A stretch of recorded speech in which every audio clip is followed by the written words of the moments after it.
بسم اللہ الرحمن الرحیم۔ شروع اللہ کے نام سے جو بڑا مہربان نہایت رحم کا۔ دوستو السلام علیکم محترم ناظرین، آج کی اس ویڈیو میں آپ کو ایسا قصہ سنائیں گے جسے سن کر آپ حیران ہو جائیں گے۔ پہلی کوتاہی، نماز نہ پڑھنا۔ نماز نہ پڑھنے والے کئی طرح کے لوگ ہیں۔ ایک وہ جو نماز کو فرض ہی نہیں سمجھتے، دوسرے وہ جو فرض تو سمجھتے ہیں لیکن عملاً اس کی ادائیگی سے محروم ہیں، تیسرے وہ جو کبھی پڑھتے اور کبھی ترک کر دیتے ہیں، چوتھے وہ جو صرف جمعہ اور عیدین کی نماز پڑھتے ہیں۔ ان میں سے پہلی صورت تو کفر ہے، اس لیے کہ نماز ہر مسلمان مرد عورت پر فرض عین ہے، جس کا ادا کرنا بہرحال ضروری ہے۔ قرآن کریم کی آیت واضح صریح اور قطعی طور پر اس کی فرضیت اور اہمیت کو بیان کیا گیا ہے، لہٰذا جو بھی اس کا انکار کرتا ہے وہ بلا شبہ کافر ہے، اس کے کفر میں کوئی شبہ نہیں۔ اسی سے یہ بات معلوم ہوئی کہ بعض لوگ نماز کی دعوت دینے پر جو بڑی بے باکی اور بے خوفی سے کہہ دیتے ہیں کہ نماز کوئی ضروری نہیں، اس کے علاوہ بھی دین کے بوجھ سے کم کرنے کے ہیں، انہیں ڈرنا چاہیے اور اپنے ایمان کی فکر کرنی چاہیے۔ اس کے علاوہ باقی صورتوں میں انسان کافر تو نہیں ہوتا، البتہ یہ تمام صورتیں فسق و فجور اور گناہ کی ہیں، جس کی وجہ سے انسان شریعت کی روح سے فاسق و فاجر کہلاتا ہے اور اس کی شہادت بھی قابل قبول نہیں ہوتی، کیونکہ نماز کا چھوڑنا گناہ کبیرہ اور موجب عذاب الہی ہے، جس پر احادیث میں بڑی سخت وعیدین بیان کی گئی ہیں۔ اس کوتاہی کی اصلاح کا طریقہ یہ ہے کہ مندرجہ ذیل چند کاموں کا اہتمام کریں۔ پہلا طریقہ مضبوط اور ٹھوس قوت ارادی کو کام میں لانا۔ دوسرا طریقہ صدقے دل سے اللہ تعالیٰ سے نماز کی توفیق کی دعا مانگنا۔ تیسرا طریقہ نیک صحبت کو اپنانا۔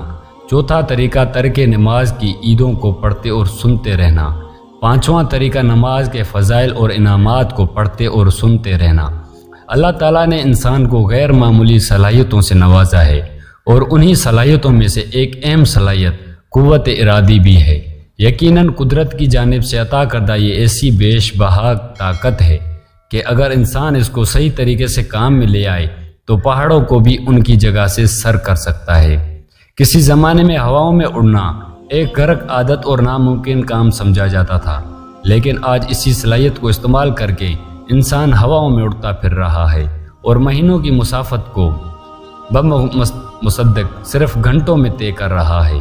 ذرا سوچئے بھلا جو انسان ایسے محیر العقول کاموں تک رسائی حاصل کر سکتا ہے، کیا وہ اپنے خالق و مالک کے سامنے پابندی کے ساتھ دن میں 5 مرتبہ سر بسجود نہیں ہو سکتا؟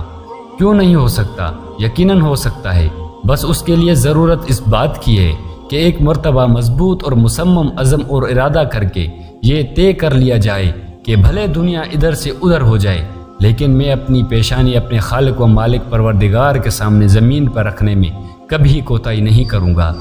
پھر خود ہی دیکھ لیجئے گا کہ کیسے اور کس طرح اللہ تعالیٰ کی طرف سے نماز کی توفیق ملتی ہے۔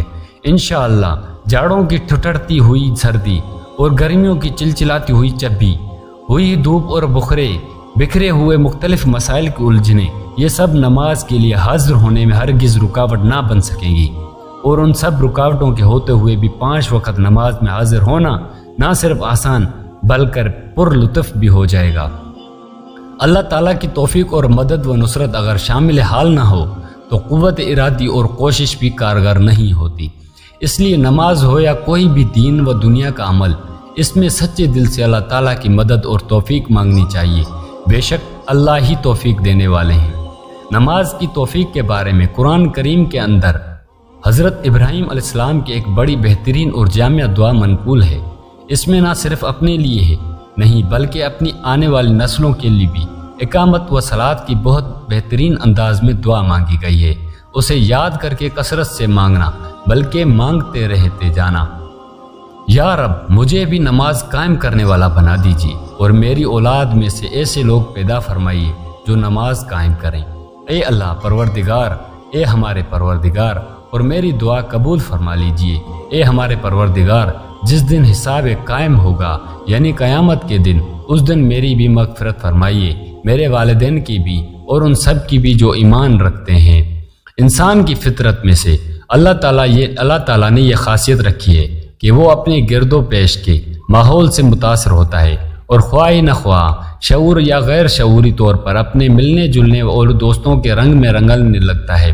اس لیے نماز کی عادت بنانے کا بہترین طریقہ یہ ہے کہ اپنی صحبت اور اٹھنا بیٹھنا نیک اور نمازی لوگوں کے ساتھ رکھیں۔ انشاءاللہ خود ہی نماز کی جانب رغبت ہوگی۔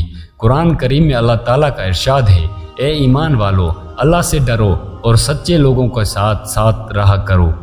نماز کے حکم کو پورا کرنے کے لیے ایک بہترین اور بہت جلد اثر کرنے والا نسخہ یہ ہے کہ قرآن و حدیث میں نماز کو ترک کرنے پر وارد ہونے والی وعیدوں، سزاؤں اور عذابوں کو پڑھا اور سنا جاتا رہے، کیونکہ سزا اور عذاب کا ڈر اور خوف بھی انسان کے لیے عمل کے راستے پر آنے کا ذریعہ بن جاتا ہے۔ ذیل میں اس سلسلے کے چند وعیدیں اور عذابوں کا تذکرہ کیا جا رہا ہے۔ انہیں پڑھیے اور اپنے دل کو سمجھیے کہ اگر دنیا کی عارضی اور فانی زندگی میں نماز کا اہتمام نہ کیا تو آنے والی ان سخت اور شدید سزاؤں اور سختیوں کا دنیا و آخرت میں کس طرح سامنا ہو سکے گا؟ کس میں اتنا دم ہے کہ وہ اللہ کے کسی عذاب کی معمولی حصے کو بھی سہ سکے؟ اللہ تعالیٰ ہر طرح کے عذاب سے ہماری حفاظت فرمائے۔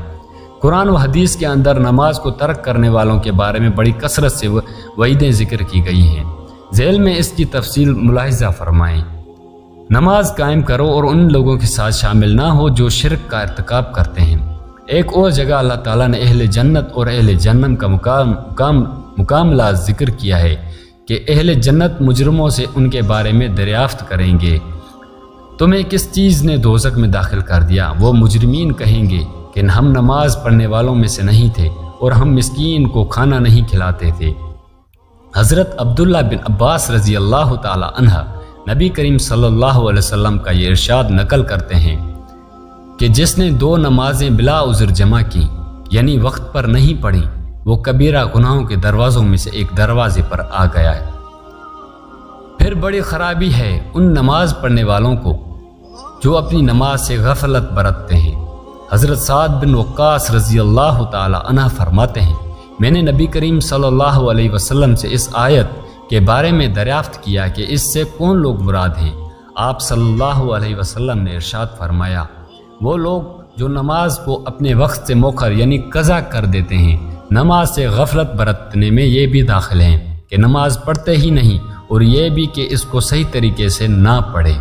مشہور تابعی حضرت محمد ابن سیرین رحمۃ اللہ علیہ فرماتے ہیں کہ حضرت ابو بکر صدیق عمر فاروق رضی اللہ تعالی عنہ نے کسی شخص سے ارشاد فرمایا، نماز کو اس وقت پر پڑھو جو اللہ نے تم پر فرض کی ہے، اس لیے کہ اس میں کوتاہی کرنا ہلاکت ہے۔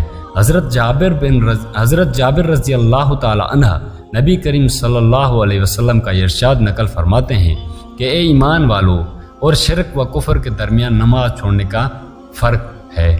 حضرت انس رضی اللہ تعالی عنہ نبی کریم صلی اللہ علیہ وسلم کا ارشاد نقل فرماتے ہیں، بغیر کسی عذر کے جان بوجھ کر نماز چھوڑی، اس نے کھلم کھلا کفر کیا۔ حضرت ایوب رضی اللہ تعالی عنہ فرماتے ہیں، نماز کا ترک کرنا کفر ہے، اس میں کوئی اختلاف نہیں۔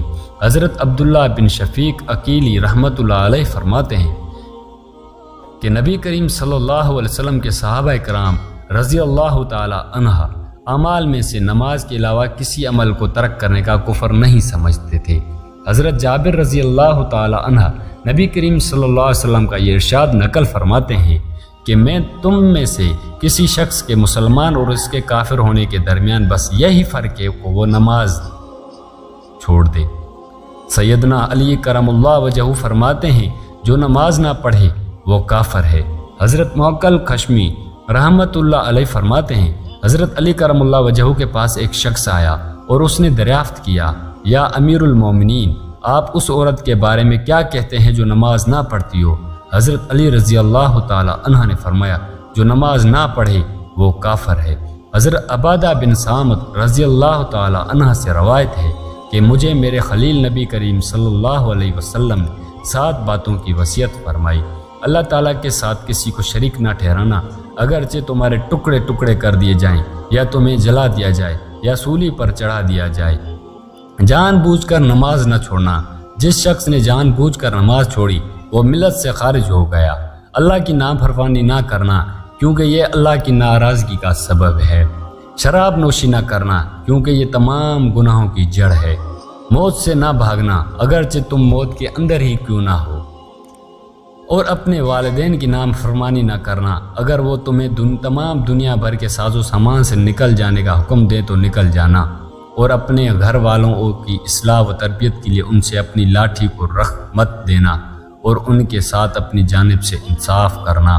حضرت جابر بن عبداللہ رضی اللہ تعالیٰ نبی کریم صلی اللہ علیہ وسلم کا ارشاد نقل فرماتے ہیں کہ بندہ اور شرک کے درمیان صرف یہی فرق ہے کہ وہ نماز ترک کر دے۔ حضرت جابر رضی اللہ تعالیٰ عنہ سے مروی ہے کہ نبی کریم صلی اللہ علیہ وآلہ وسلم ارشاد فرماتے ہیں کہ نماز کا چھوڑ دینا شرک ہے۔ حضرت ابو درار رضی اللہ تعالیٰ عنہ فرماتے ہیں کہ مجھے میرے خلیل دوست نبی کریم صلی اللہ علیہ وسلم نے یہ نصیحت فرمائی کہ تم اللہ کے ساتھ کسی چیز کو شریک نہ بنانا، اگرچہ تمہارے جسم کے ٹکڑے ٹکڑے کر دیے جائیں اور تم کو جلا دیا جائے، اور فرض نماز جان بوجھ کر نہ چھوڑنا، اس لیے کہ جو فرض نماز کو جان بوجھ کر چھوڑ دیتا ہے تو اللہ تعالیٰ اس کی حفاظت اور کا ذمہ دار نہیں ہوتا۔ تم شراب نہ پینا، اس لیے کہ شراب ہر برائی کی کنجی ہے۔ سیدنا حضرت عبداللہ بن عباس رضی اللہ تعالی عنہ نبی کریم صلی اللہ علیہ وسلم کا یہ ارشاد نقل فرماتے ہیں کہ جس نے جان بوجھ کر نماز ترک کر دی تو اللہ تعالیٰ اور اس کے رسول سے اسے بری الذمہ ہو جاتے ہیں۔ حضرت عبادہ بن صامت رضی اللہ تعالی عنہ نبی کریم صلی اللہ علیہ وسلم کا ارشاد نقل فرماتے ہیں کہ اللہ تعالیٰ نے 5 نمازیں فرض کی ہیں، جس شخص نے ان کے لیے اچھے انداز میں وضو کیا اور انہیں ان کے اوقات پر ادا کیا، ان کے رجوع و سجود پورے کیے اور خشوع کا اہتمام کیا، اس کے لیے اللہ تعالیٰ نے ذمہ لیا کہ اس کی مغفرت کرے گا، اور جس نے ایسا نہ کیا یعنی نمازیں ادا نہ کیں، اس کے لیے اللہ تعالیٰ کا کوئی ذمہ نہیں ہو چاہیے تو اسے بخش دے اور چاہے تو عذاب میں مبتلا کر دے۔ حضرت معاذ رضی اللہ تعالی عنہ فرماتے ہیں کہ نبی کریم صلی اللہ علیہ وسلم نے مجھے 10 باتوں کی وصیت فرمائی کہ اللہ کے ساتھ کسی کو شریک نہ ٹھہرانا، اور نہ خواہ تمہیں قتل کر دیا جائے یا آگ میں جلا دیا جائے، کہ والدین کی نافرمانی نہ کرنا، خواہ تمہیں تمہارے اہل و عیال اور مال میں سے نکل جانے کا حکم دے دیں۔ فرض نماز جان بوجھ کر مت چھوڑنا، کیونکہ جو شخص جان بوجھ کر فرض نماز کو ترک کر دیتا ہے اس سے اللہ کی ذمہ داری ختم ہو جاتی ہے۔